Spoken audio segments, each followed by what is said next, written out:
way that the San Antonio Houston series played out? I wasn't surprised because they're a machine. You know, they just keep going at you no matter who's on the court. They don't run their system. Similar to us, I feel like, you know, where a guy goes down, somebody steps in, and it's not mainly because, you know, they just gave Jonathan Simmons the ball and said, hey, go score for us. They ran a perfect offense against that defense, and Coach Pop put them in great positions to be successful and to use their strength. So I wasn't surprised that they won a series, but I was kind of surprised how the last game ended, or how the last game went, but that's just the Spurs, man. They just, you know, that's why they got the utmost respect, because no matter who's on the court, they just keep coming at you. Being that you played the Spurs a few times in your career in the playoffs, what are some takeaways you can, head into this series with? Nothing. Nothing. You know who they are. I mean, it's not like I have an advantage over the rest of my teammates. You know what the Spurs do. You know, they play great defense. They move the ball. They play together. They play for each other. And every time down, they play with passion and energy that you can't really see unless you're out there on the court. It's kind of hard to see what they do and wonder why they're so good unless you're out on the court with them. So us as players, we got respect for them, but we know we have to come out there and be who we are. Try to dictate the tempo. I know they're going to try to dictate it. That's why both teams are where they are, because they dictate the tempo in both series. So we're going to have to try to fight against that, and we'll see what happens. You think playing a team? We know these guys, they know us, but that, what happened in the regular season doesn't matter. As a competitor, you don't think that will sit a little bit in the back of their minds, or in yours, that you could do that if you got down? They know we can do that no matter if that happened or not.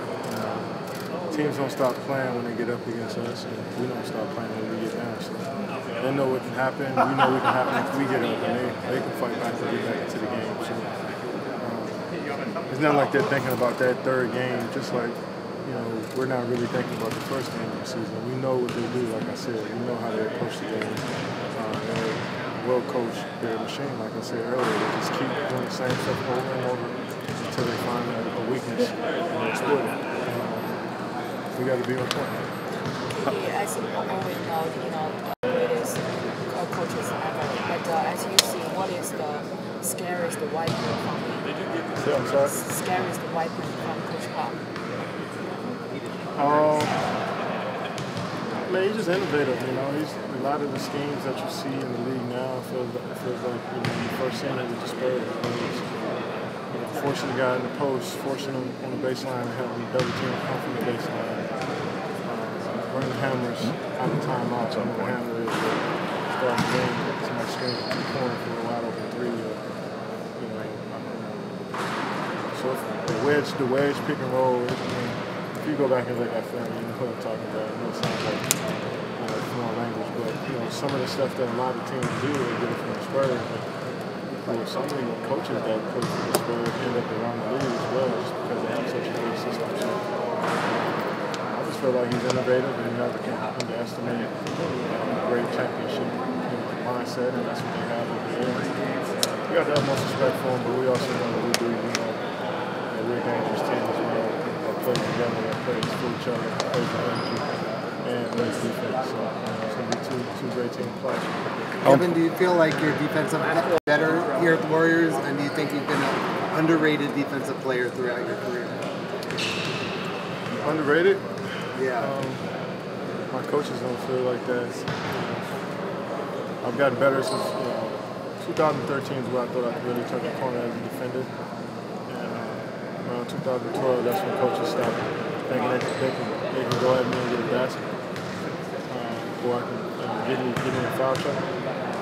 But I don't expect anybody on the outside who really doesn't know the game to look at me as a defender. Because once you label something, that's what you're going to do.